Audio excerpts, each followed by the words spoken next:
Yes, Isaac Rankin, which is acting minister right now. This Kathy Phillips, I think she's in the crowd here. Thank you all for coming out. I want to also thank everybody from Northside that's coming out and some of those that have joined us from other districts. As tonight's meeting is just isn't about only about Northside, but it's also pertaining to a lot of the what's happening on the eastern side of the island. Um, so what we'll do is I'll start off with just a simple discussion of what we're actually doing in Northside, and then move on, pass on the mic on to the police and actually give you an update on what they're actually doing and meeting some of the new officers in Northside. And then we'll pass it on to our housing development so they can give you an update on where we're at with housing throughout the whole island and what their proposals are, what they're doing. And then at last, I know everybody may want to hear from Kinare, so we've been left in for the last day, maybe the longest one. So Mr. Edley will actually give us an update on the East-West Arterial Road and other intersections that we're actually working on throughout the entire island. So first off, if you all look to your, that's my left, your right, you'll see some of the rendering is growing up there. That is actually the Oman Bay Park that we're actually redesigning. That has been a long time coming. It's been several years that we've actually been working on that park, and finally it's actually coming to fruition.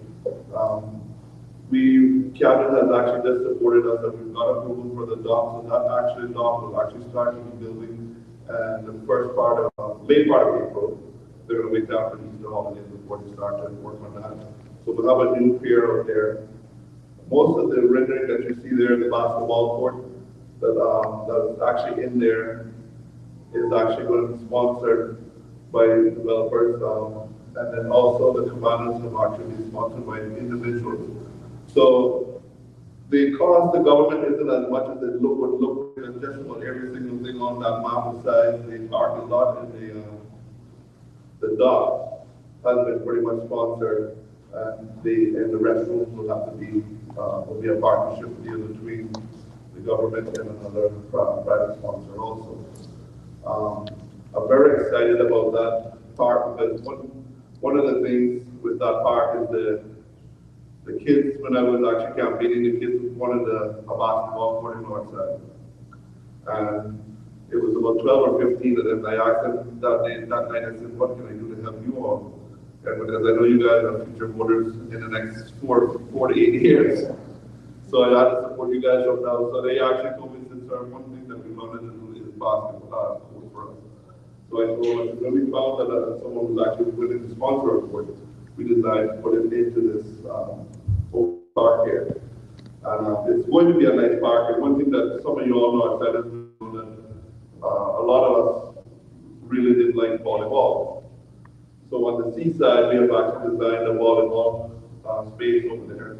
All of the lighting over there will be all run by solar, so we'll have efficient lighting throughout the whole park all night long. It is a great thing that we have. The fishermen are very happy and pleased to know that finally they're getting the dock done. And also, there will be a small amount of dredging that has been approved by the Department of Environment also to be done around the dock area, which is pretty much every year we have to go back and do something around the dock anyhow. So they agreed that a little bit more had to be done to minimize from what was happening, to have to keep repeating themselves every year on it. And then one part of it that I actually integrated, which I don't know if it's affected Minister Noah, he kind of agreed to me just minutes that he would sponsor the I Love Northside part of it too. So I'm glad that he gave that section of his budget already to Northside people. So it is a tourism market. I do think that the tourists that is coming into the north side here would actually love to interact and play with this area.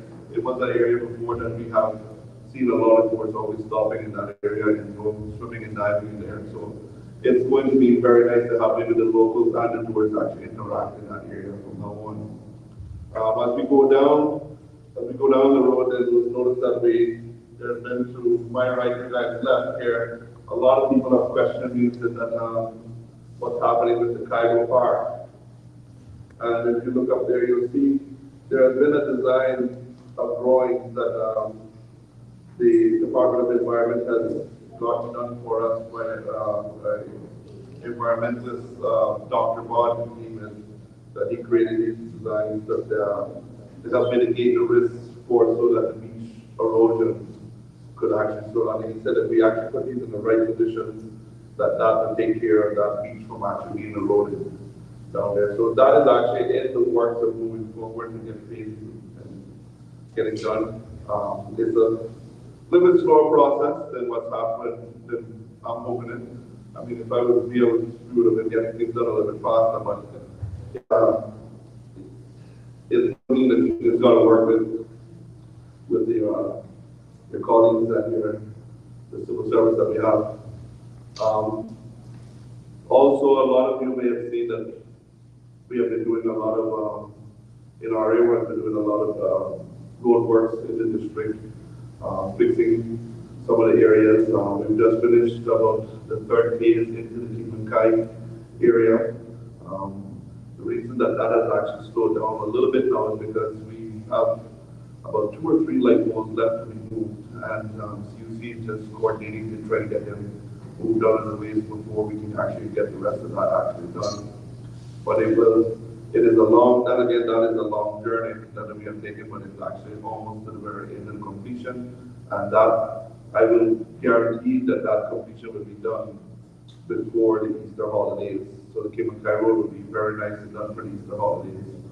We've actually just went down there today, Jason and in our team just went there today to mark out some of the speed tables down there, because one thing we found out when we put that nice road in there, I got a lot of calls from homeowners saying, listen, man, it sounds like Kimankai is going down through here now.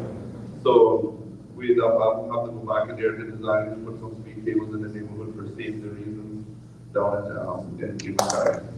So that is what is going on down there. Just to speak on a small bit on the left-hand side there also, that has been that small drawing there with the orange line in the middle. That is one of the farm roads that we have actually spoken about, that the farmers have asked for several years, and we're in the process of trying to get sorted out right now. We're not sure how far we're going to get with it because it wasn't budgeted for this budget right now, but we're trying to work it out to see at least if we can have all the reports done on it, so that at least when we do have the financing to get it done, we can actually be able to do it on there with the blessings of the Department of Environment on that one particular road. There's a lot of you guys have looked at. There's going to be some changes, new changes coming to the Frank Sound Junction out there that we're going to be having in there. We're going to be putting an exit lane and a turning lane coming into Frank Sound, because throughout the years we've seen that there's been a few accidents, and what we want to do is we just want to think ahead of everything that's happening now, that anything is actually planned for that area, that we've already went ahead of that and we're seeing in the future, so that the design work is already there, and taking the necessary portions of land that we have to fix to mitigate the corners turning in there. So all of that is actually in the main works right now. Edward itself will be able to give you more on the time frame on that as we go along with that. If you guys have been up to the Omambe Ronald Forbes playing field lately, we've just in the back part of the Ronald Forbes playing field, we've actually extended the parking lot for the playing field, but not only for the playing field, but also for the Omambe grave site, because we realized that that road that's in there is a very narrow road. When we have a lot of things happening there, sometimes there's no parking in that area. So there's a back section there now that is expanded. So when we're having anything at the playing field, we have a larger parking lot there for people to park on, so they don't have to park alongside the road anymore and block up the space alongside the roadside. So that is actually something that the team has just got accomplished for us in the last 2 weeks, finishing up. There's a few other stuff that you would see. One thing is I got calls out of Frankstown at the bus stop. Some people were saying that we needed some more bus stops in Frankstown. We're actually relocating some new bus stops in certain areas in Frankstown where we find that the people are hanging up and trying to catch the bus a lot more. But if you notice that there's been a new lane added into the Hunter School on the edge where the grass is. So what we're planning to do is we're taking the bus stop that was actually on the opposite side of the road, and we're going to put it on the side where the school is. And the main reason for that is because the school at one point in time was asking for a crosswalk. And we were saying that, well, the crosswalk really wasn't necessary to cross a 50 miles an hour road because the kids were going across the road to get to the bus stop to be able to catch the bus from there to go to other events that they were going that they couldn't take the school bus. So what I decided is to bring the bus stop onto the school ground. That way the kids are always on the school ground and they didn't have to walk across the road to get over there anymore. So safety is our main concern for our children, and we want to make sure that they're protected once they got up there, that they're always on the school compound now.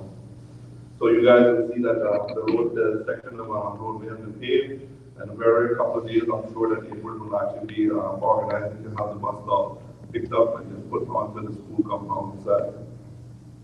Actually, and while I'm talking, if there's anybody wants to ask any questions, just feel free to stop me at any time. I'm going to try not to, because we have a large panel, and I know it's already 8 o'clock, so I'm going to try to give everyone 15 to 20 minutes to have their say and interact with the crowd. But if there's any questions that you guys have, feel free to raise your hand at any time. Yes, ma'am. Good night. How are you? Good night, ma'am. Can you share some information regarding Nastic Road? I understand you mentioned that roads are being paved. However, I'm curious why my road is being patched. Okay. Your road hasn't been passed. What we're doing is, look down the right outside here, has been working on all of the roads on the north side, and working not only on the north side, but on other roads that have not been gazetted. Master Trail Road was one of them that has not been gazetted yet. Because if I don't get them gazetted, then you get some people running the newspaper want to make use of the paving private roads. So even though government has been taken care of for several years, but so we wanted to make sure we did everything the right way. And what happened to Mastic is we wanted to extend the water a little bit further down to the end of the road. So all of that is actually in the works, and I would think that within a few months we should actually be able to get that road sorted out for you. Any other questions?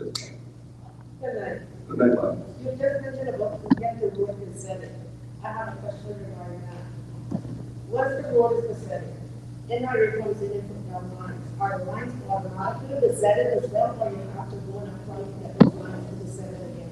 That's a question from Mr. Edward Howard. Edward Howard, you want to take that question?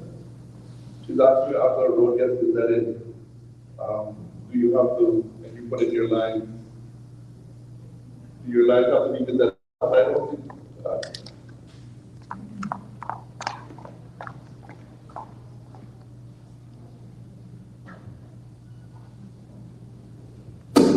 Yeah. Okay. I'm not quite sure what you mean when you say lines. If you could clarify. Are you talking about the actual striping of the road, or? Okay, you put in double yellow lines. Okay. Double yellow lines on a gazetted road. Do you then have to find a way how to get those double yellow lines that you guys put down gazetted? Okay, so the way double yellow lines work is they're implemented under the traffic law, and they're first then reviewed by the traffic management panel, which includes myself and members from the DVDL and the police and so forth. So once you actually see us install those, they are, for all intents and purposes, gazetted under the traffic law. Because the way that the traffic law is set up now is that the TMP is empowered to make the final decision on those. And that also includes things like one-lane closures and other types of crosswalks as well. Because my concern is, I'm not from the north side, I'm from Windsor Park. We did a drive-through tour with NRA, with the Commissioner of Police, the DEH, and planning. And Ms. Maria Panduri was on that board. She saw the situation of Hawkins Drive in Windsor Park. And she says, okay, I will request for double yellow lines to go down here. Okay, the commissioner sitting right there never said a word. Now to the yellow lines, they're saying, or they have to pull them back up. Reason being that they're not gazetted. I'm getting some excuses in some communities, or the double yellow lines are not gazetted. When the police pass and see people passing the double yellow line, they just pass with their heads turn in a different direction. Oh, because the lines are not gazetted. So what you're telling me now is that when it's a road and the road is gazetted, automatically the lines, the double yellow lines that are put down on that road is gazetted. Yes. Thank you very much. Traffic management panel. It is. Thank you very much. The next question? Waterkey Road, where they're just starting to repave it. Sorry. Waterkey Road, Waterkey Road, where they're just starting to repave it. Are they going to put sidewalk lines as well? Are they going to put sidewalk lines as well as the center line? Because I noticed that that road is wider than the other roads in the area. Yes, yeah. That road, actually, I think they were down there putting the center line into that road today. Some of it has actually been done. But the reason that road is actually wider than originally was because they wanted to have a bike lane in that, down in that road. So there would be a section of that road that's from maybe to ride your bike on there. Or a walking lane if you want to consider that. Other questions?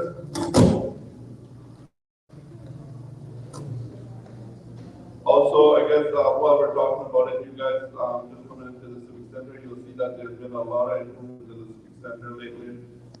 We just had all of the ceilings refurbished. We had a new flooring installed into the Civic Center, a new staging in the back here. This upgrade is actually not only just for the north side Civic Center, but we have looked to upgrade all of the Civic Center. And I think more Eastern Civic Center has a major upgrade into it also. We have a new ice machine also here for events that they have going on. So there's been a lot of work. I must thank the facility team from there for what they've been doing to the Civic Center to do some upgrades. There's more to come as we keep going down the road, but everything takes time to get everything done. But there's a lot more work to get done, and we're keeping busy with it. As some of you all that live in front of Ground Road will know, you'll see that we actually started to widen the section in the middle of that road because that was probably one of the only roads that did not end north side. I think that doesn't have city water to it. So a lot of you have approached me about getting city water up there, and when we spoke to Water Authority, they said that they didn't want to come in there until we went widen the road because the road was a little bit too narrow for them to cut their trenching going in there.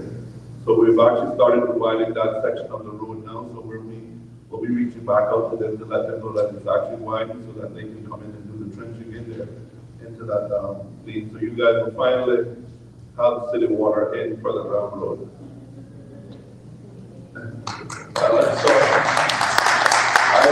told him that he should not have built his cistern, that the water was coming, but he still built his cistern anyhow. Just finish the time. Any other questions?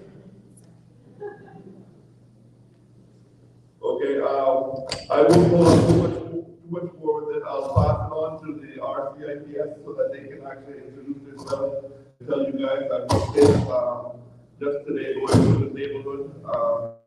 I was met by a lot of people in that neighborhood, and they were very, they had nothing but good things to say about you all, especially the community officer, which is very new here, but I must applaud him because I had a lot of good things to say about him. There was one thing that you guys said is that you guys are talking to the wrong point issue on Sundays with the speeders, but I think that's something else that we just need to look on to help tweak a little bit more out of the music that that are complaining about there. But yeah, I can finish that right now, right? All right, I'll pass it on to you. Okay, thank you. Good night, everyone. Sorry, I have a question for you. Apologies if you're late. I do have a question to find out, do we have any upcoming plans for the youth? So activities or parks that are closer to more Frank Sound, mainly, Ronald Farms area, whether we would be doing something there. I came in late, so I don't know if there was a discussion on that. Okay, no problem. Well, the youth is very important to me. And as some of you may have realized, just lately, we have purchased a van, a community van now for Northside. So we have a van that can go around and pick up all of the children. Because one of the problems that we used to have is getting the children out to events, and especially out to the football camps that we had. So there was always problems, by the time people get home from work, they had a late traffic and they couldn't get them on time. So we have the van purchased now. That the van will actually go around and pick up all the kids, but I will actually be sending on a notice throughout the whole north side of events that we have, whether it's soccer, basketball, swimming, whatever else is happening, so that you guys can get in contact with the office here, so you can put your kid out there so we know where to pick him up, and we'll carry your kid out to, right now, I think soccer is actually going on right now, so we can pick him up and carry to the soccer, put it on the board, and then we'll be able to bring him back. So you guys know that there is good hands well out there. Soccer, yeah. I don't want to get a mix up with soccer and football today.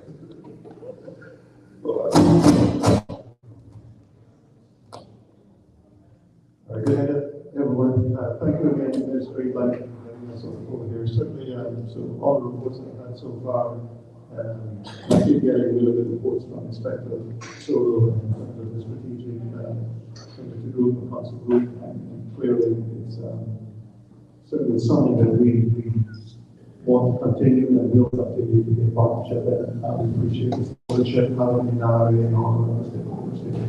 And I have to say, it's been from all the reports I've seen and got from Inspector, so it's been a lot of work going on. So we just really want to thank you, appreciate all the efforts that have gone in the industry.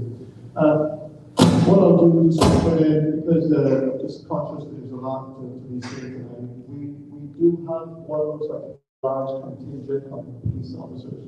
And the reason why is because we say, and we've been saying to the community, that we see community policing at the forefront of what we do. Everything we do is from working with the community, working with the community. So we see that as important to us. And the reason why we've got all of our community police officers here, and we've got some of our community support officers. You can see all of them that are actually in the north side area. But we just want to show that we do take coming to policing serious, and the significance of that is just to show all of our supervisors here tonight. We've got all of our community police sergeants from Georgetown here, as well as West Bay, newly promoted Sergeant Bott over there.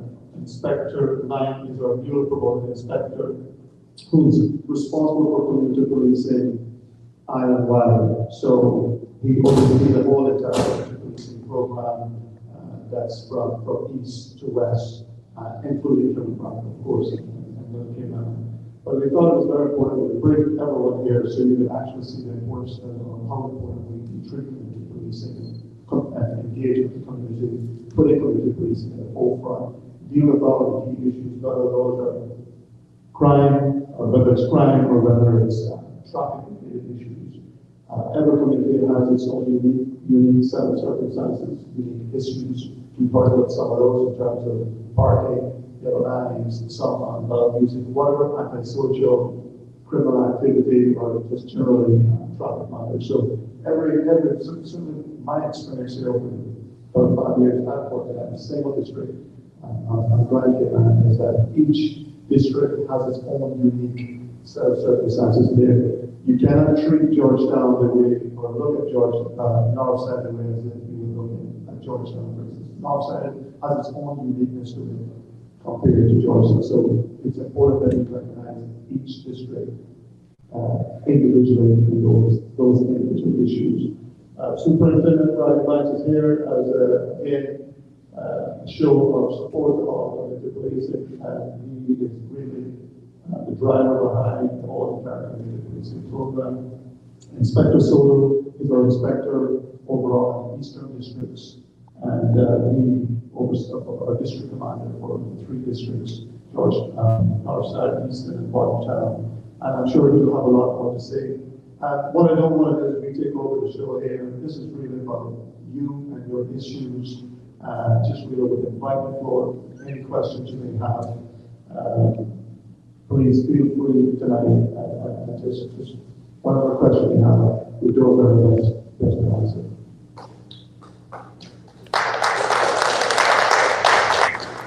Thank you. And again, thanks to the Minister for inviting us. I just wanted to say that as it relates to the Eastern districts, we intend to increase our numbers in the very near future. We just had 8 new officers will be assigned to the Eastern districts. We have a new recruit class that is passing out on the 24th of this month. And 8 of those will be assigned to the Eastern districts. Before, we had 4 officers per shift. So we're doubling that now. We do declare that the Eastern districts do need more officers to do the areas such as long range, speeding on weekends. And if they do, the borders open, we certainly see the need for increased presence. We know that the homes will be filled with visitors, and that engagement by our government community policing by our frontline staff as well. The Commissioner of Law has also committed to a traffic department in Eastern districts. Applications are actually already they are CPS.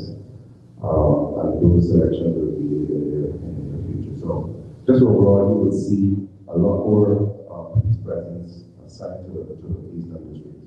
And of course, as the Commissioner alluded to, we will always put community policing at the forefront, working for you, working with you. Thanks. Yeah, thank you. Good evening, everyone. As the acting commissioner and the superintendent of Center, I'm very pleased to actually know that we're going to get our own dedicated traffic unit, because many of the complaints that I get from you and Northside, all the areas about speeding. So that shows the support of the commissioner. But I'm not really, I don't want to involve politics, but I want to tell you that your MP has a lot to do with this. It's pushing to get the right resources in here, and I'm pleased to get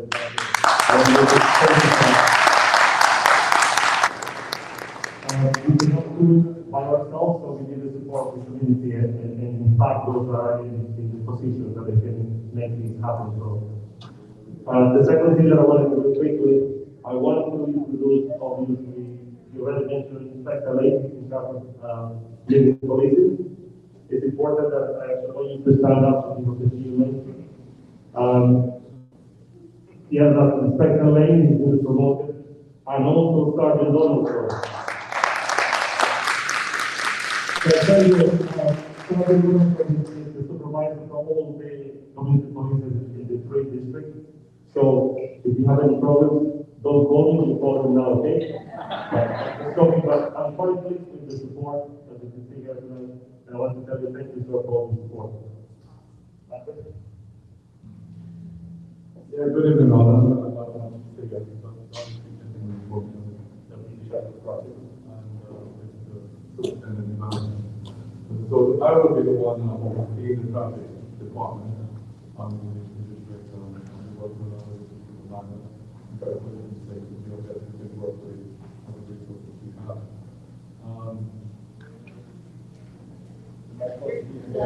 Sorry. Can you hear me now?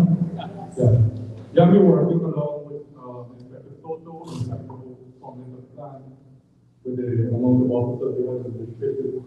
Remember, we're very limited on resources. We have to what we have got to see how that we can use it, utilize it, and the key times when it's needed. So we're going to work around with the plan for that, so that we can come up with that plan. Thank you. Just just for the benefit of those who know me, I'm Sergeant Poppy. I'm one of the two community sergeants in the district of Georgetown. We're here actually to support our colleagues and, of course, wherever the issues are, so that we can go back to the table and address them. Good night, everyone. My name is Leslie Lang. I was hoping to get another introduction statement on the community police inspector, but we fall short on one, which was the inspector just now. Thank you very much for the meeting invite. I just want to make you know that our main role here is to support you, the community, and to listen to you, the community. And I want to, by the end of the night, I want to make sure that I meet everyone here tonight and share my number so you can have access to me at all times. Thank you very much.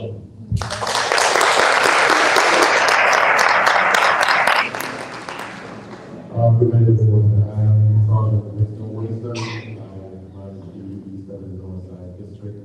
My fellow colleagues have highlighted, we're here for you, we work for you, we want to work with you.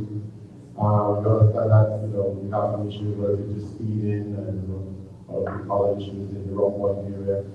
We have several operations going at the minute, and with the new officers joining our ranks, we should stay recruiting. But as the inspector says, we want to hear from you. Yes, many of you have my number and do call, but I want to be able to hear from everyone. This is how best we address all our concerns. Thank you. Good night, everybody. My name is Sergeant Joy Boyle. I am currently the Sergeant of Community Policing in West Bay. I'm here to support my colleagues, and in addition to what they've said,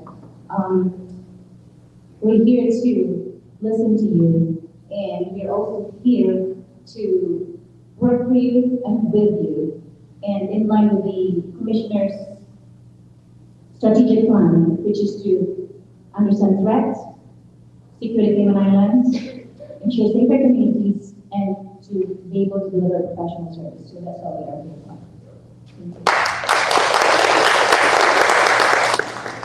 Thank you, Minister, for inviting all of us to be in this wonderful room in the presence of the lovely residents of Northside. I am Christopher Dallas, Police Sergeant, currently in charge of community policing within the Eastern District. One member of the audience asked a question related to police and young people. I am here to work with you. So whatever time you want to meet with the police, you can meet and discuss the way forward. You want to serve. My plan is to ensure that the vulnerable persons are taken care of. The elderly, the young people, and more so, you as you. As Mahatma Gandhi said, you must not lose faith in humanity. Humanity is like a planet. If a few drop off the ocean are dirty, that doesn't mean that the entire ocean is dirty. Just saying that to say that our young people, they are displaying antisocial behavior, and we as adults, we have to work together to steer them to the right path. And I must commend that young lady who asked about young people. So I'm here to work with you all.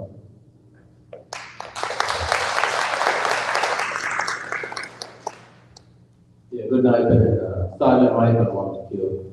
I am one of the sergeants in Georgetown, and I'm one of the responsible for community engagement. I'm out here to show that we operate in the spirit of one team. So we're out here to support our colleagues and by extension to support you, the residents of Northside. If you really want us to work, don't get comfortable. You should always keep us on our toes. This is what we are here for, to work for you. Always call on us. If Sergeant is not here, we are going to overreach and make it happen out for you all. And hold us to that, and don't let us get comfortable. Thank you.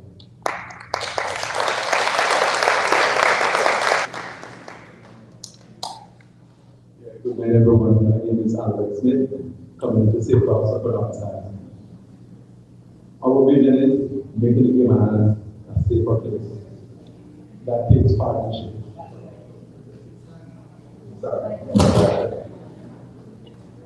The north side community is my community. I don't see the difference. We are working for the north side community. There's no distinction there. It's one. I see north side community as my community. I pledge to you to work with my heart and my soul. And all I ask is your support. Thank you very much.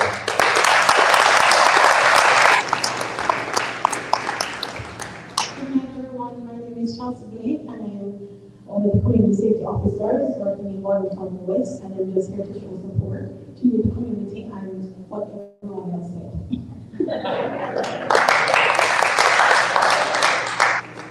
Good night, everyone. My name is Lee Grando. I'm a community safety officer for RCICS.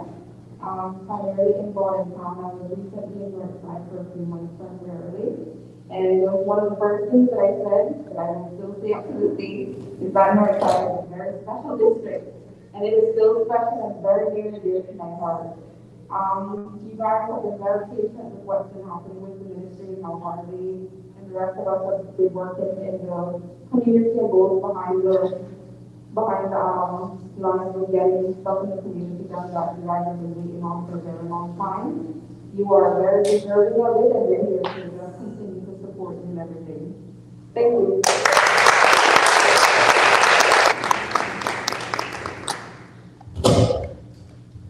Is there anyone that has any questions for the police officer here today?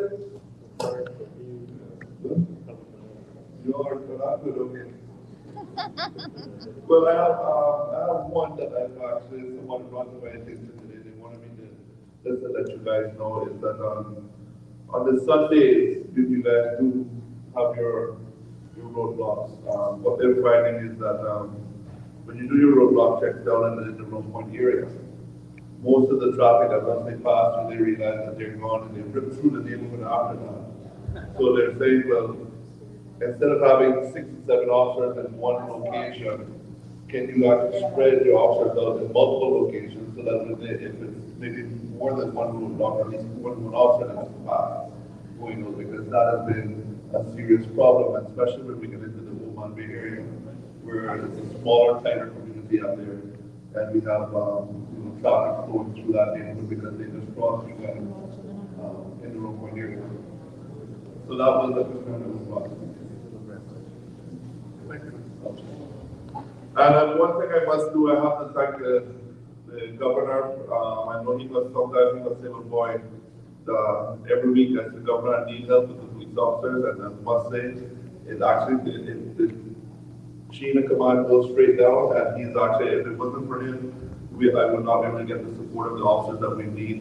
And when he came back, he said, Governor, I said, we had officers added to North Side, but I said, we still need more for the Eastern District, because it was, between East and the North Side, it's a large area for officers to be able to cover. And he's always delivered on everything we have. So can we have a round of applause for the governor for that?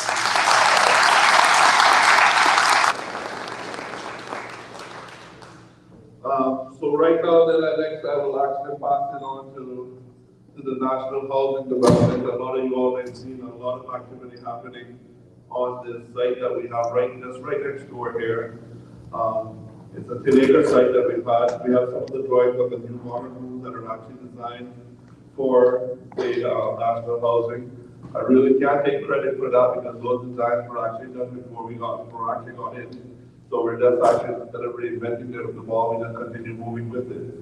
So, but one thing is for sure that you'll definitely see there's a lot of work that's been moving on with that site. We're working on getting the infrastructure side actually put into it now, where we actually want to get to be able to add water and electricity in there.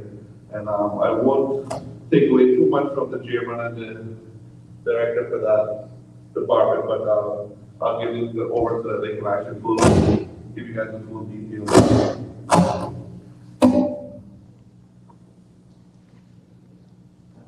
Good night, everyone. Obviously, you can hear me, but do you need to see me?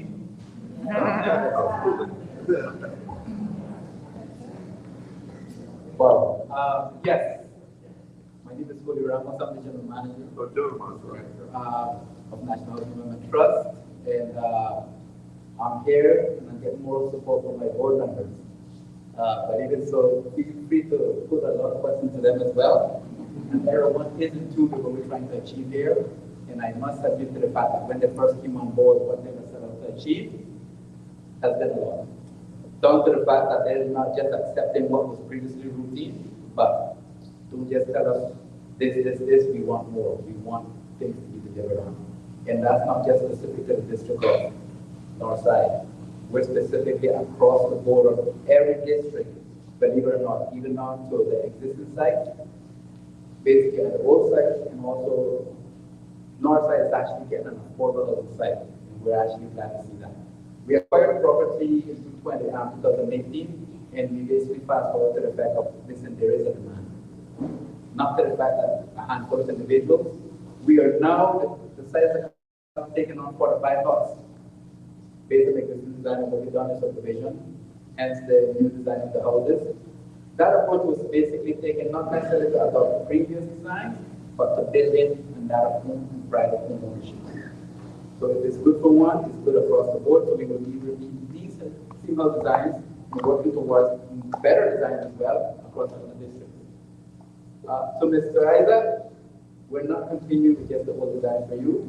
The person will be extended to the district of East End as well. Thank you, sir. Okay? So we're not ignoring. Thank you, Minister. Just by way of background, like I said, we're not just concentrating on the north side. This board said, listen, we're not looking at the piecemeal. We cannot ignore Wesley as well. So we're going with Wesley. We're not just going to concentrate on the fact of forgetting about town, but we're mindful that we're trying to get more land as well because there's still a big interest there. For your information, it's over 498 in increasing applications of individuals who express interest in affordable housing. That is basically a testament that individuals need housing in this very important. The minister, I'm really excited about that, Minister of Finance and again to the left, they came back and said, listen, you guys are good, you did great, but we need more. It is the reality of it, is the demand of what we need to do for and cater for our people. In making the accessibility of affordable housing to all Caymanians. Okay? So that is where we're at. 45 houses in the north side, 20 more in the availability of land in West Bay. We're basically looking at another 22. Cautious, we can do up to 34 for East End. But at the same point in time, the board already gave the commitment, go for the 22, in line with the existing design. What we learned historically is that we cannot be ignoring applications that once they're submitted, we tend to forget them because we're not in that district. Minister of Tourism said, Georgetown, you better work something out because we need something for Georgetown. And he's right. Okay? And that is what we're working on. We already look at different approaches in relation to the existing site that we have. And it's a matter to be determined, but we understand that the need for Georgetown, we're not saying it's different, but to cater to that need, because Georgetown, you know how much land mass, we need to think of other proactive approaches to provide affordable housing. Whether that may be that of a, I don't want to say complex per se, and understanding, believe it or not, individuals just want their affordable housing, and that's what we're working. We're not just going to single dwellings per se. We're being challenged to do more. Okay? That is what the government set out to do. We're in that service and we need to step up and play. Okay? So, yes, north side. Subdivided, infrastructure, road works, mapping, and already give their input in relation to the road or CIP. I welcome you to the opportunity to look at our design. Then you can start controlling that map and see where we can improve our positions as well. Okay? Let's not wait until when the road is paved or angles and whatever security measures in terms of what will work out. Start planning so that we welcome the opportunity for you to actually come and sit with us as well. Ms. Romelia, I got the point in terms of the lines. Let's not repeat what happened previously in design. Let's incorporate it so we don't necessarily have another query from individuals. Well, is this gazette, is this in that now? And already have given their input. We would like our CIP as well to give it in. Not after the fact, but complement and give it to that design as well. Mr. Minister, basically, his number one question to me every time he says, where are we? Where are we? Where are we? We need to get things done, and that's his job. Okay? So,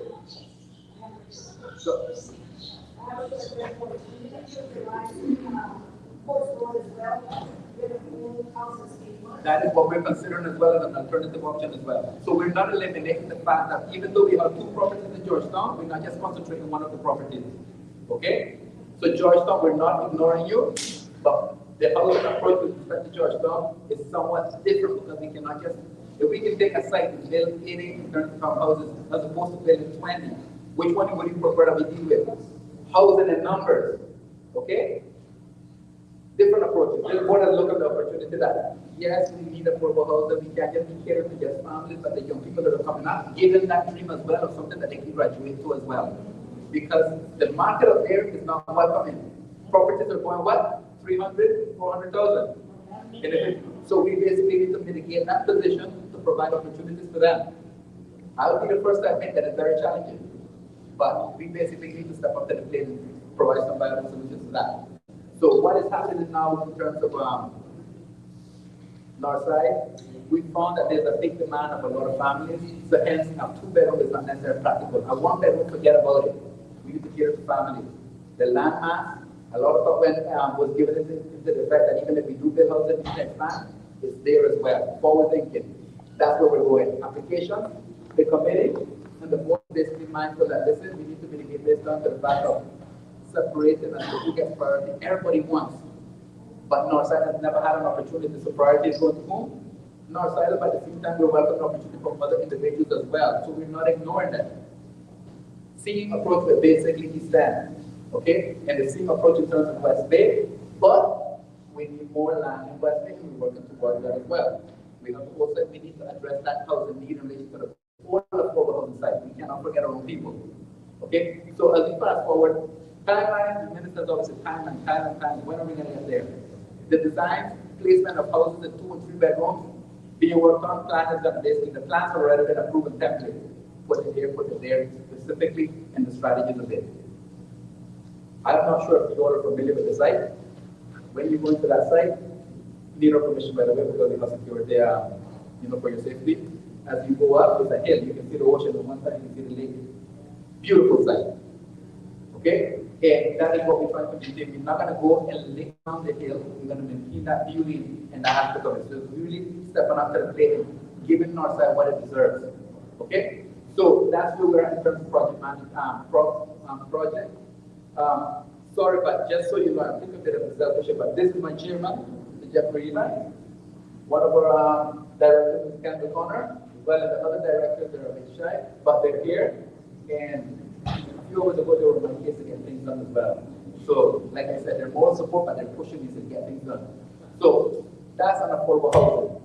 The government guarantee that stress on it and the importance of it. We cannot ignore that it's just affordable housing. Another program that was very successful, that can cater another 200 more. With the stroke of a pen, and remember, they're waiting on us. Ms. Kathy, I know you're waiting on that. Go ahead. From CIDB, in terms of trying to get this thing done, and we're basically trying to work along with the Minister of Finance and other. So Ms. Tracy, yes. And she's one that's always, she has the bank that's willing to facilitate affordable housing. Mr. Ramos, when are we getting these final numbers? When are we getting it? So yes, we're telling the bill of quantities established at the cost, that's going to be a challenge. It is no surprise here that where we used to build houses for $110, $120, $130, $125 per square foot, and we delivered it. That is not possible. Anyone that wants to build a house, you go ahead, it's going to start from the minimum of $150, and that's a contractor loving you, helping you, but the reality is over $200 per square foot. We are making that commitment in the board, and the minister said, Mr. Ramos, we're coming with this nice, beautiful house, but you need to make it accessible to Caymanians, and you need to find ways, creative ways to basically make it accessible and affordable. The approach is this: even if you do not qualify, find that formula to work with the financial institutions to make that dream available for Caymanians. Okay, what that means, just because you're making X amount, you need to find that formula that would basically partner with the government program for individuals to get that equal opportunity. Okay, so make it accessible. That's the aim of what we're achieving here. Don't forget that we're looking at reinventing and fixing the blossom such as Gabriel also. Yeah. Basically, like I said, we're not ignoring all sites in relation to that of all of the site. And believe it or not, West Park, we're working on something as well in relation to, we can't do more to it in terms of building, but even so, we need to basically come back and say, listen, you were grandfathered into this program. There's a foresight of this board that challenged me and said, listen, we need to work on it, we need to go back to that community and speak to them. Okay? So, we're trying to address just everything per se and not ignore anyone. So, timelines. West Bay, within the next 1 or 2 weeks, we already basically start the pipeline. Committed projects basically already start to select contractors, pre-approved contractors. And just so you know, so that for every district that we work in, we spread the work across and be prioritized to give it specific to the district. As an example, if you are a contractor, we know the challenges individuals are getting in terms of trying to get some jobs, and you're a contractor, you license the whole works, and you're from Northside, get an opportunity to build one of these houses in Northside. Okay? You need to basically apply, be pre-approved, and we will basically market and put it up there. If you're from West Bay, you're a contractor, you will be basically given consideration for the district of West Bay. Same thing, if I need something to be removed in the works and I know there's a skill set within the district, cater to that as well. Okay? So we're basically not, I'll give you a good example. If I have a contractor that lives in West Bay, does it make sense to bring him, okay, to build a house in Northside? Well, if he's willing to do so and put bread on the table, he's not going to, yes, fair enough. But if he's going to get an opportunity in West Bay, give him that opportunity in West Bay. Yeah? So we want to basically eliminate the fact of work and we're spreading it across. Okay? Those are the things that we're looking at. We're going to quantity and we're finalizing to that tune.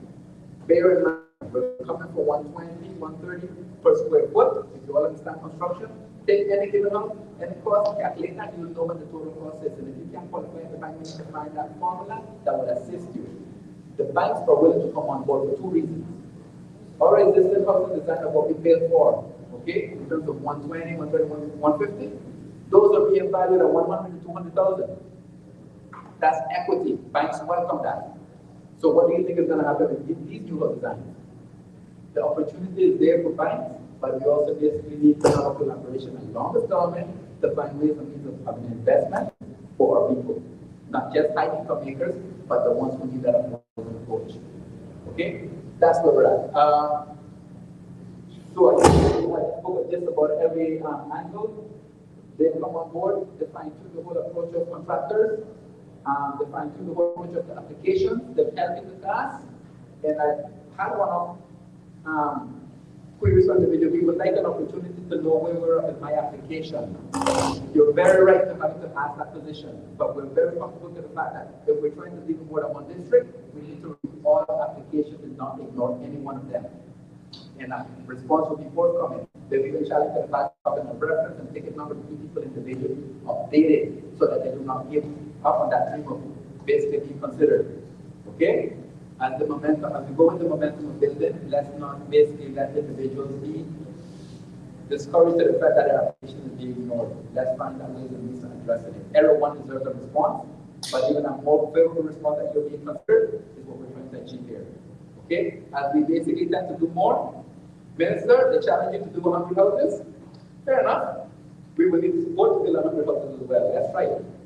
Okay? So that's basically in terms of housing. I'll leave the floor open. Mr. Chairman, I'm not sure if you want to give us a time to start building in Northside. Okay, the Minister is basically only thinking about Northside. No, but we are here, right? Yeah. So, yes, roads and infrastructure, the design, planning is basically need to approve that now. We already start. Well, drilling, we're scheduled for testing, all planning regulations.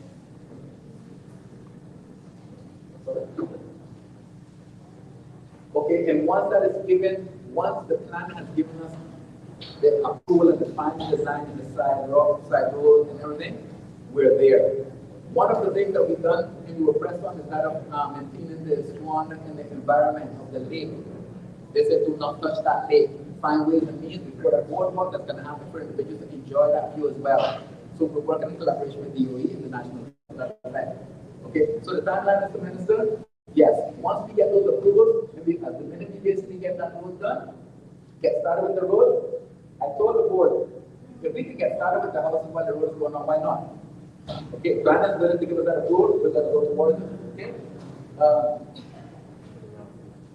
The well drilling and testing next week, we're going to get done. Once those results are given, planning will give us approval of whether or not the design is already here. And already has given it the insight already. Okay, DOE has already given the insight already in terms of the design. So we're just about there to get the well drilling. And once that is done, you would appreciate that the land is completely clear. We had a killer cost saver because guess what? We got our own machine. And we have our own operator that completed that site, and we already have a savings just from that machine of over $60,000 to $70,000 just from that machine. Because we did not have to go outside for security services. That same machine will be used in West Bay if we didn't, and also for Port of Town. But we try to manage everything, and guess what? Because wherever we can have savings, it's more practical to make it affordable for individuals. Okay? So, after that is done, Mr. Minister, and we get that, the house design specific to each lot, the mixture is basically going more of a 80-20% of 3-bedroom versus that of 2, because it's a higher demand rate. Okay? Once we get that, everyone is waiting, we're going to go straight on and basically tell individuals, get pre-assessed, do more. But we're not ending there because we have approximately 62 applications for Northside. And we can only build 45. Mr. Minister, what do you do after I build 45? You need to find more land. I already looked at it. Okay? So those, we can't just stop at 45. We need to continue. Okay? But I like the fact, do not ignore any other district. And that's one of the things I really appreciate with this board, and that our minister, that he's not just ignoring or just concentrating on his district. Okay? Is there any question in relation to concerns that you may have or any queries in relation to housing? Well, if you're shy, that's okay. We are around here. Mr. Red is the AC's project coordinator, and my board members are here as well. And the maps are there. The office here from Northside, they're very familiar with what we're trying to achieve. Any questions that anyone has something that they're not sure, they're very well connected, and we turn around and give that down.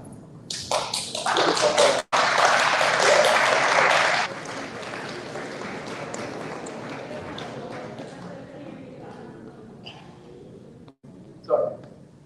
I have a question. Sure. After you review the application, will you get an That is what we're being challenged. Everybody deserves a response in relation to their application. And basically, in the district of Northside, like I said, we have 62. You have to look at the reality of it, that if we have 45 houses and you only coming in at 62, who will get priority? Well, that's right. And you touch it, that is correct. So we're looking at the fact of Northsiders as well. And believe it or not, it was more, but the list got reduced because people saw that there's activity going on in West Bay and other areas, so they switched. So you will be getting a response to that question. I did have one more. Taking from concern. The age. Are they going to be looking at the age of the person or? Okay, that's one of the challenges because once we get these houses, we're selling them. You need to prove yourself to the bank as well. Okay, I'll give you a scenario. If you're up in age but you have a sibling and a child and can't be qualified, the bank, we welcome that opportunity. Okay, if the bank is willing to do so, we'll have to do so. And those are the challenges that we have. If you are 60 and going for a mortgage, it's difficult to prove to the bank of how you're going to pay it. Some individuals have savings, believe it or not. We have a list in there of individuals that are pensioners that they have their little money and they're just waiting for that opportunity. We also consider that as part of the policy. But we welcome the opportunity that if age is something that's holding you from the financial institution, but if you're willing to go and you're willing to go with your son or daughter to go for that house, we will basically consider that and refer you once the bank approves it, that is between you and the bank. The last one. Sure. The last one. If you have your own property, beautiful. Believe it or not, I was just explaining to the chair that on us having to put those designs, if you like that house and you have your own property and you want that house there, the program extends to that as well. With the commitment that when we're building these houses, keeping it low, it will be affordable for you as well. That's a different criteria, and yes, we will facilitate it. We've done it in the past, and we will see why it can be done again.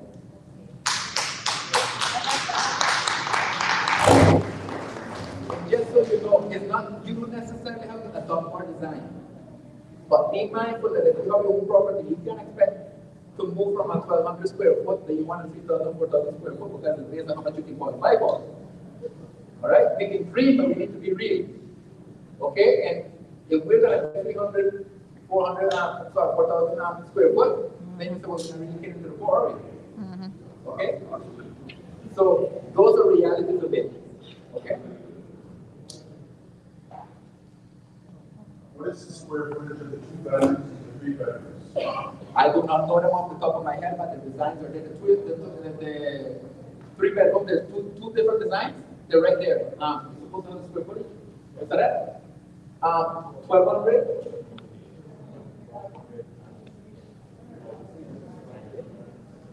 1,200 and 1,090, and then you have the 2 bedroom. Two different. They should have the square footage there. But I'll be happy to share it with you if I just go to my phone afterwards. Okay? Now.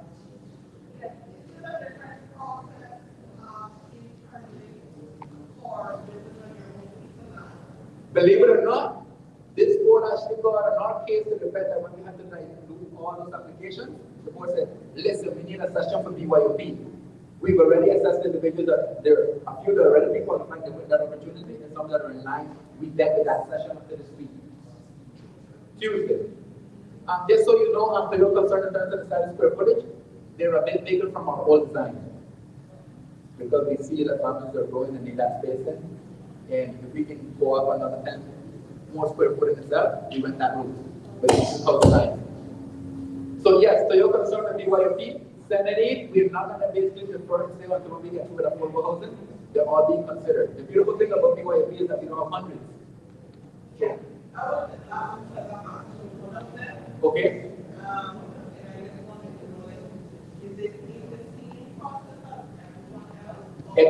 Everything that we consider in BYOP is a separate program, but we're trying to tandem that. If we're concentrating on each district and you're done the road and you want it done, why not? Same contractors is what we're going to try to use. Okay? We do have a viewer who's asking about the pricing. She didn't quite hear what the pricing is. Yes, the pricing. One of the difficulties we have in terms of pricing, you would appreciate that cost has gone up between 20 and 30% on cost because of this pandemic. We basically completed those houses and the contractors committed to trying to complete it, and we kept it at 120, 130 per square foot. With these houses now, and having to understand the challenges, we're looking to try to maintain it low, but we're mindful that just as how prices gone up across the board, we need to go up, but we're not. Mr. Chair, you have to correct me on this. We're not going to be able to make these affordable if we're going over 200,000 for the sale of these houses. We're not. It will not be justified. The minister has challenged us to find that formula to make it accessible to low income and make it affordable. That's what the program is about. So, to your concern, yes, where we were selling it for 125 for designs, we need to be mindful that it needs to go up, but we can't come out at a killer price. And we're taking those bit of funds to establish what the cost will be, and plus the further commitment to make it affordable. And the bit of funds is going to be completed by early next week.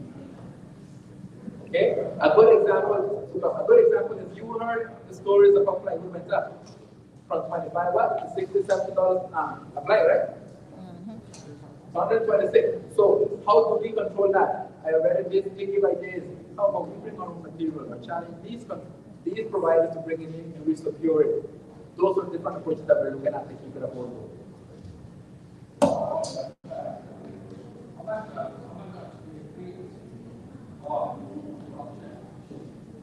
Sorry?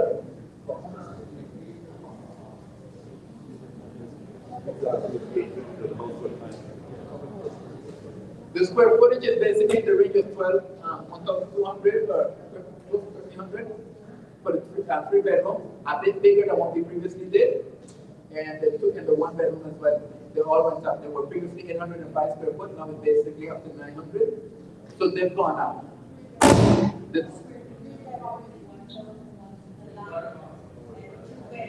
The land, sorry, he's asking about the land.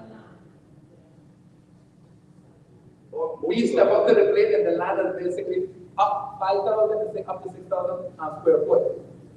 We believe in the fact of not just building that position of what should I say, scheme of providing that open door concept for individuals to even basically do the backdoor farming and fix the yard properly. That space was basically factored in something commitment that we give specifically to that of for Northside. Okay? When you say that if a person already have the property and he still want to apply to you guys to build a house, if the individual already qualified, say for the housing in West Bay, would they have to resubmit a different document? Okay. Well, if the individual applied for the district of West Bay, then that individual is not database because it's for affordable housing within our district. But if the individual has happened to receive land, then when we check out the system, that's not first time property owner. Then we need to cater to their needs and we can build on their property, and that will be facilitated. Okay? Because if you already have your land, well, we can't give you a house in our land, then that's basically, we consider that because you have an opportunity, so we need to cater to what would be practical for you.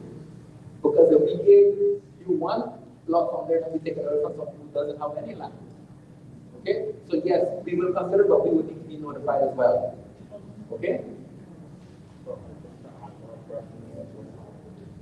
You would have to, we would not know if you would be UIP unless you express your position to us. Okay? Ms. Sandra, the queries, feel free to make notes of contact individuals that if anything we can email you back. Once we establish these costs, we will be given to you as well. Okay? Okay. So I think that's just about it. If you have any other questions, we'll be around. We need to give an opportunity to speak.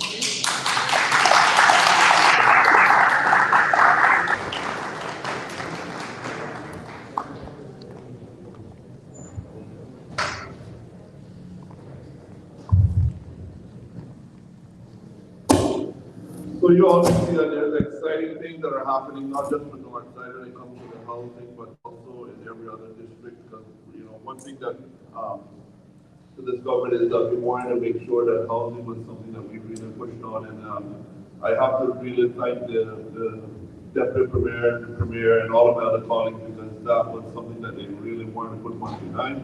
And I think this is probably one of the first times that any government has put the money behind in housing that this government has done. So we are definitely trying to hit that mark on what we want to do. And yes, these houses that we are moving with right now, I do think that Northside will be the envy of any of the move just because of the location that it is actually in. I mean, if you actually get the opportunity to go up on that property to actually be able to see, you can actually see from the ocean to the pond side. You know, one thing also I would like to say that maybe Mr. Ramos forgot about too is that the National Trust was actually on board and committed to that site too when they first came in and looked at it. At first they were a little wary about it, but they have committed that they actually love the site and they are willing to put in a bird sanctuary in that area where they can actually observation tower to be able to look at it and watch the birds also from there.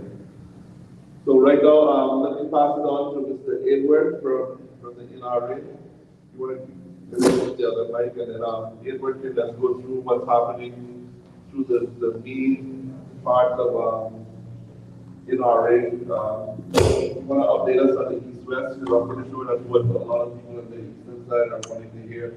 What's happening with the East-West out here? Okay. All right. Thank you, Minister. Good evening, everyone. I just want to quickly, I know we're losing a lot of people, so I want to get to the salient points first. I want to introduce our chairman at the front of the room, who's Mr. Albert Lindsay, who's he just raised his hand.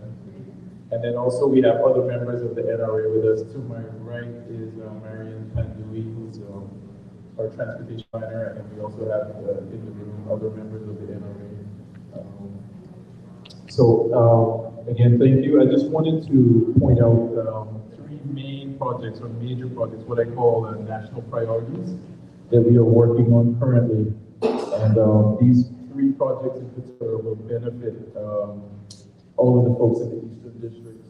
So they're not just national priorities, but in that sense, definitely anyone who lives in Bonneville and Northside are going to benefit by those projects. And we do have those highlighted off to my right of the room. And the first one is the Linford Pearson Highway. So those of you who drive into town in the morning will notice that when you get to the portion of the Linford Pearson Highway by Agnes Way, the road just sort of goes right back down to a 2-lane road. And I must say that it's been 20 years in the making that we've been trying to get that, and I'm very glad to see that under this minister that we've been able to finally, I would say, crack the seal on that. Thank you. And what that's going to give us is because we actually, I believe in get all you can and can all you get. So we are actually going to build this road out to the fullest extent. And by that I mean we're going to do 6 lanes, travel lanes, 3 in each direction, with a central median that will provide safety for travel, for counterflow travel. What it's going to do is it's going to help all of the folks going into town in the morning and also in the evening. So from that Agnes Way roundabout, which is by Mangrove Point Condos, you will be able to then drive 3 lanes from there, go around a much larger and improved roundabout. We have that little small roundabout here now that we call the donut, a small one that's going to become almost 3 times the size of what it is now. And then you'll be able to drive to the Bobby Thompson signal by the cricket pitch and then get into town a lot faster. Also, vice versa, you'll be able to get out of town a lot faster. So that's the Linford Pearson Highway in a nutshell. The other thing where you'll probably see that we've been doing is opposite Hurley's, what we call the 6-lane widening, that Hurley Marion Boulevard. That whole area is what we call our constrained corridor. That is the only single point of access between the eastern districts and Georgetown. So that's getting a much needed expansion as well. That's going to go to 6 lanes very shortly. And when I say 6 lanes, it's starting from the Kings roundabout, or actually CUC roundabout, where Kings Sports Center is at. You'll be able to drive 3 lanes from there all the way east, going past Lion Center. So you currently have 2 lanes by Lion Center. You'll have 3 lanes. You'll be able to drive through Grand Harbor roundabout, 3 lanes all the way up to Chrissy Tomlinson roundabout. And then you'll have an option of staying on Shamrock Road or the Spot Street area, or you can get onto the Rex Sprite Boulevard, which also has the capacity for 6 lanes. Currently, we widened a section of it to 4 lanes, but we do have the capacity to go to 6 lanes when needed, if and when needed. So that was the second one. The third one is the one that I know there's a lot of interest about, and that's the East-West Arterial, and that's the one that Minister definitely has promised to deliver, and we're very pleased to say that we're quite on the way to getting that done. We're now in the procurement stages of getting the EIA done. We're now actually getting in bids. We have last count, there's about 8 firms that have downloaded proposals. So we hope by, I would say, mid-June, we'll be able to select the EIA consultant, and we'll be able to move ahead with getting the environmental impact assessment study on the way. And as I was explaining to the ministers just this week, we think it's going to be about a 12-month, maybe a little bit longer, maybe 12 to 15 months process. It is a very intensive study. It's going to look at all the environmental aspects of the road and see how we can mitigate those the concerns that I know a lot of the environmentalists have. So we're going to take our time with that and get that done, and then we'll be able to build, like I said, at the end of that 12 to 15 month period, we'll go full speed ahead with getting the road done. So those are those 3, but I want to just say in a brief, because I know we're pressed for time, I want to give you 8 reasons why you need the East-West Arterial, because you'll hear a lot of things being said over the next weeks and months and so forth. I want to just frame that very carefully. And so number 1 is for traffic relief and faster commute times. If you live in North Side or East End, I think currently I don't have to tell you how long it takes for you to get to work in the mornings or how early you have to get up. Our traffic model is showing us that with or without the East-West, people are going to continue to build. You're going to continue to get housing communities. You're going to continue to see development. I mean, You can just look around the Grand Harbor and Hurley area, you can see that development is just continuing. And if you can imagine that if you're leaving North Side or East Side and coming down on a single lane road, and then there's all of this additional development going to have to pour onto that single lane road, then that really, it really takes away your opportunities as the person who's been on the road longer. It takes away those opportunities for you to get to work faster. So you really need a bypass road. It's essential for you to be able to get to and from work faster. The second benefit would be that it opens land for development. There's a lot of areas interior that we know that can benefit from development for the future. We talk a lot about housing. Housing is going to be one of those key things for Caymanians to be able to afford houses and to be able to have land that's available for housing, as well as businesses, not just housing, but businesses as well. The other one, third reason is that it supports utilities. So water supply, electricity supply, fiber, we all want high-speed internet and so forth. Well, those things go into the highway. That's the public highway is where you put most of those, those utilities. So if you don't have an East-West arterial, then you don't have a place to put, improve utilities for all of the districts, as a matter of fact. We also would see that probably in the future we would need sewer, so that would be another benefit of having the road, that you could put sewer in if you need a central sewer line and so forth. You hear a lot of talk about public transport, buses and so forth. Well, public transport by itself doesn't work if you don't have alternate routes. You need to have roads that will be able to sustain public transport, because you need to have dedicated bus lanes. You need to be able to have those types of facilities. So if you can imagine, if we were all, you're never going to get 100% of people taking the bus, right? So let's just say if you've got 40,000, 50,000 cars in the next 10 years, if you take a certain percentage of that, you could say 10, 15, 20% of that of people are using buses, then what you're going to end up with is, because development is continuing, you end up with buses stuck in traffic. So the East-West arterial gives you the ability then for us to be able to put in dedicated bus lanes, and basically the East-West arterial will facilitate public transport, not hinder it, or not work counterintuitive to it. One fifth reason, climate resiliency. We all know what happened during Ivan.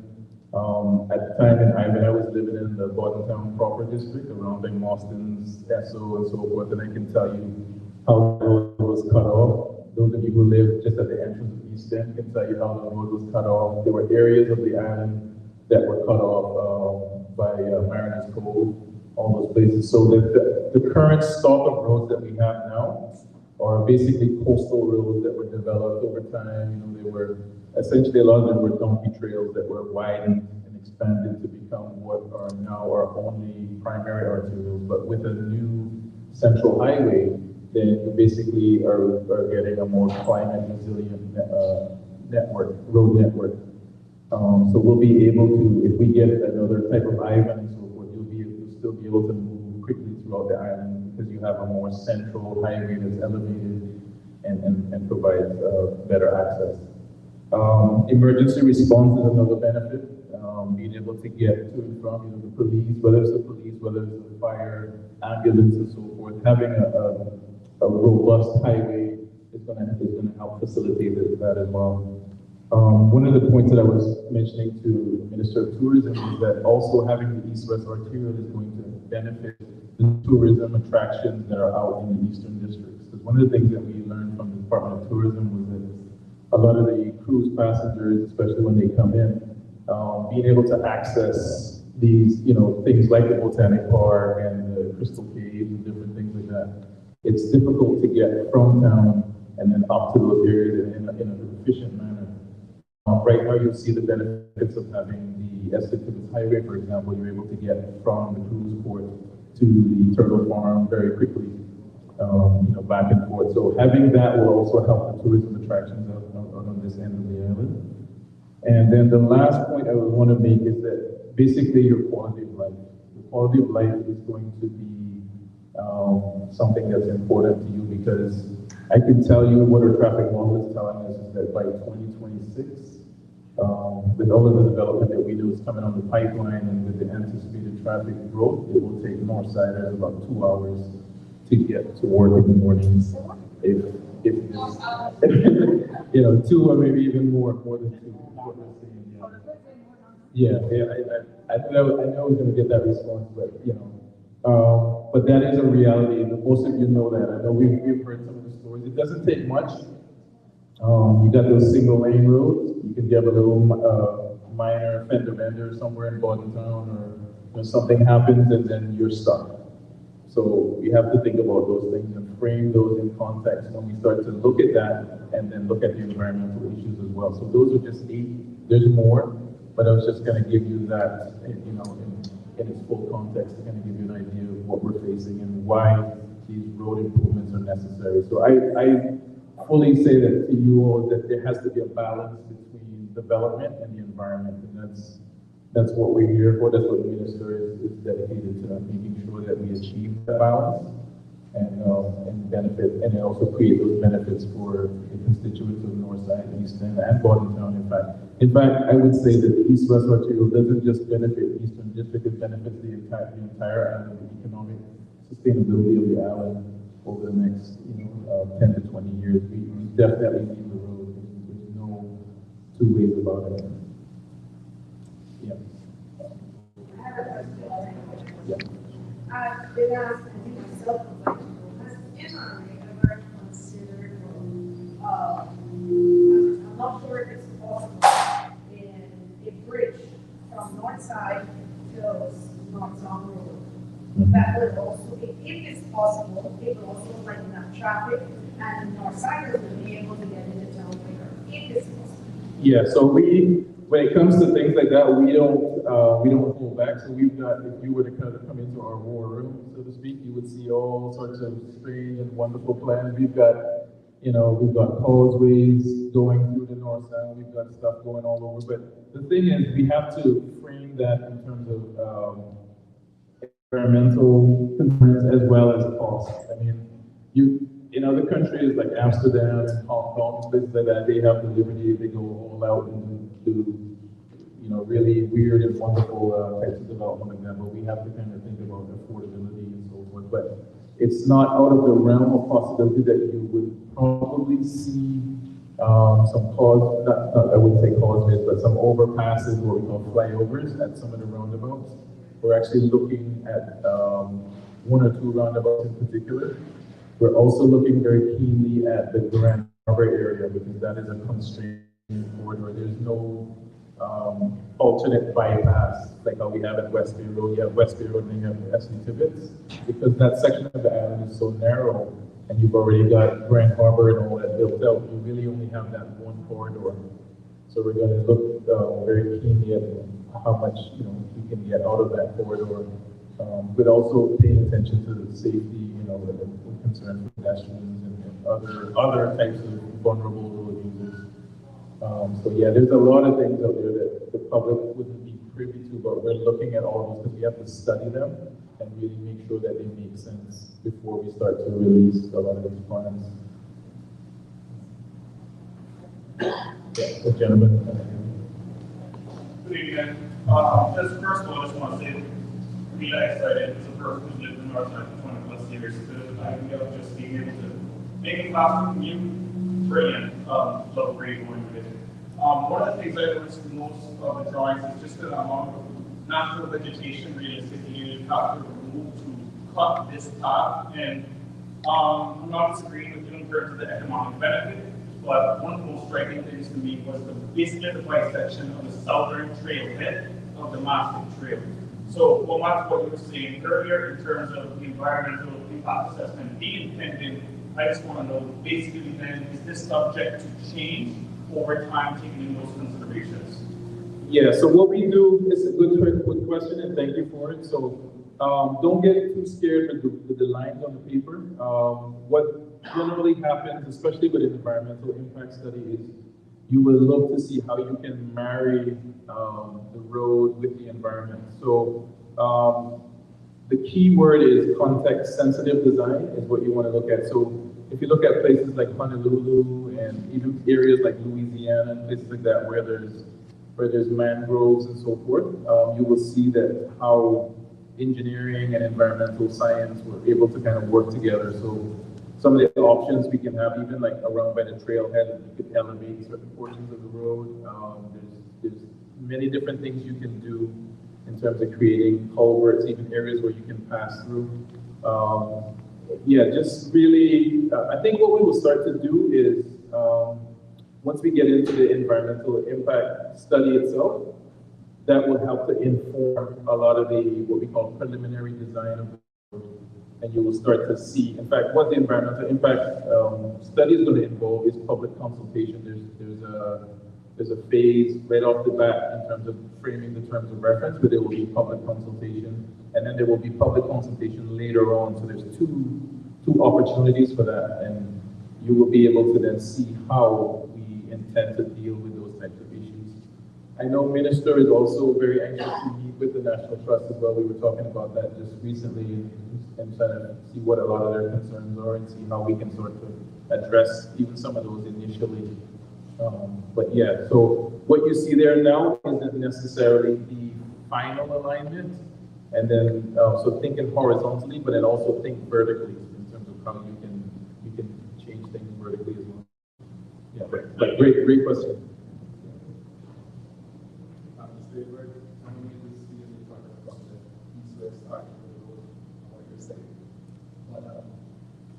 Signs, the caution and the safe access signs for the price of fire station. Are they going to be the same or upgraded? Because every day how much? Because when the guys is coming up, there's nothing to indicate drivers on both sides of the distance. They're coming up from the base. Yeah, definitely we can help you with that. If you need larger signs, if you need maybe even some flashing lights, Minister, we could do that. I know a lot of fire stations have that. So whatever you want to do, work with you in terms of what you need and help you to get those in place. Yeah, so whenever you're ready, just give us a holler. Sir, I will send you the friend. You are going to send you the friend. Okay. This Ramon was Leandra. Okay, thanks. Okay, thanks. For NRA?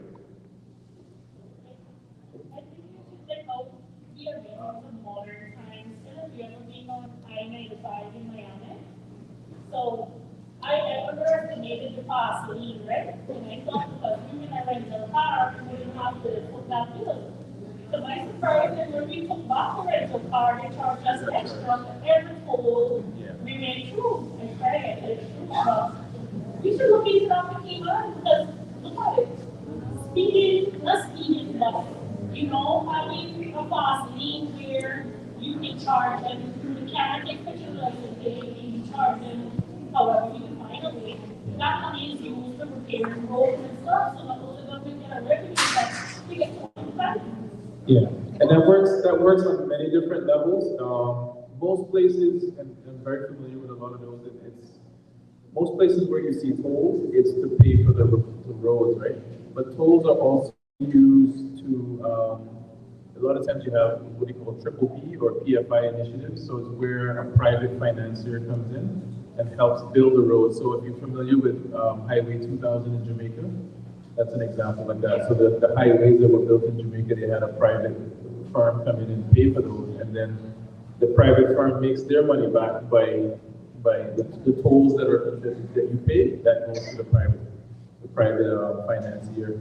But the other thing with that is too, you remember I mentioned the benefits of the East-West arterial. So you could not only do tolling, but you could also have these dedicated bus lanes. So rather than saying that, you can say, okay, let's encourage public transport. Let's take 2 of those 6 lanes, and it could be the 2 center lanes, or it could be the 2 lanes on either side of the median, or it could be the outside lanes, and you have those for buses only, or for high occupancy vehicles only. So HOV they're called. So what that would be is that you would encourage carpooling. So you would say you can only drive in this express lane if there's 2 or 3 persons in the car. So those are the types of things you can do if you have the wide corridor. There's a lot of options you can have. You can even have, and it's not out of the realm of possibility, you could have light rail if you wanted to. You could have a light rail system. I've heard people say things like monorail and stuff like that. Monorail is mostly elevated, but you could keep it at ground level and just have a light rail that ran down the center of the road, you know, like a train system. You know. So, or even a tram. In Orlando, they have like a tram system as well that runs in other places like New Orleans and so forth. Yeah. I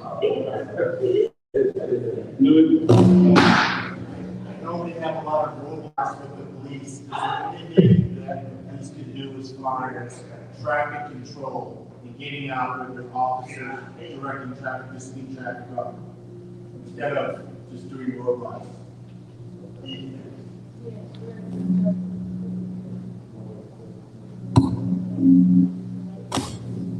You wanted to repeat yourself again so that the police officers can hear what you said there?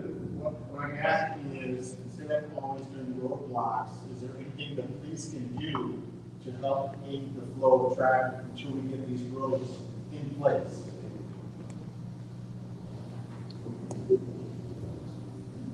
I think we're already involved in some aspect in terms of sort of control the flow of traffic, because if I'm honest, that would be an extremely resource intense project.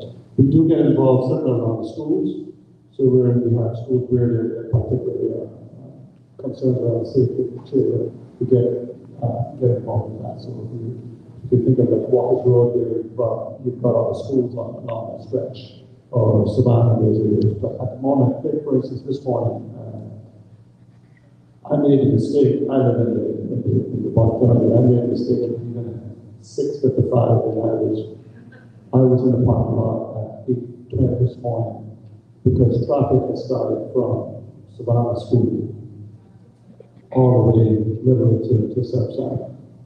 There's no way that you can police that. That's impossible to police. In fact, we probably made it worse. There was it just was moving. So, in reality, there are three E's: engineering, enforcement, and education. And as Mr. Edwards mentioned, what we're looking at, what we need to do is looking at the road engineering as far as that aspect of it, is to try to design out that congestion and all these trying to increase the flow of traffic. Reality is, there's no way the police can police the flow of traffic. That's virtually an impossible task. It's impossible because the traffic is already bumper to bumper from the entire Spot Street into South Sound. How do you police that? And we don't have a lot of options as far as other RTO roads. That's reality. So the only true answer or the true solution is exactly what Mr. Edwards mentioned there in terms of you just gotta look at a road engineering design. That's the reality. There are times where we can police the roads in terms of traffic flow, but that's primarily where we have, for instance, if there's a traffic accident and we need to divert traffic, or a case like that in terms of schools. Unfortunately, that's the situation we face.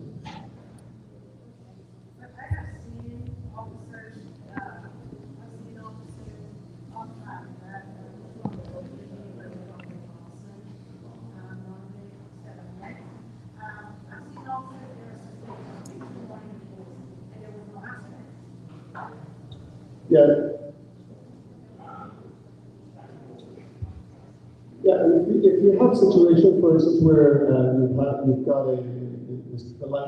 traffic lights are defective, you need an officer, or there would have to be some other interference. There would have to be some other interference with the normal flow of traffic for us to be putting police officers along the stretch to be directing traffic. That's what the normal road traffic flow is.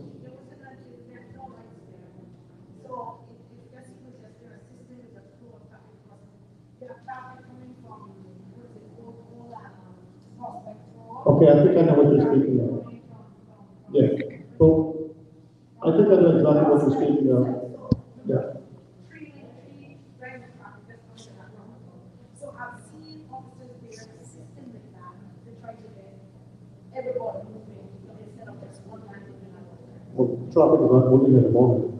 That's the reality. Traffic is not moving. So at the moment, honestly speaking, if there was something we could do against the flow, we would. The reality is just on the traffic and the road infrastructure at the moment. But the reality is we're not in a position to put the amount of officers to even attempt to do it. That's the reality. I think another situation that had happened, and that was a very short period because of what was happening at the time. We had some issues there around the school, and people were using other types of roadside roads, and they were actually creating a problem. So we had to get in early and try to allow people, try to direct people to use the normal road traffic structure as opposed to creating more problems. That's the only reason why we announced it.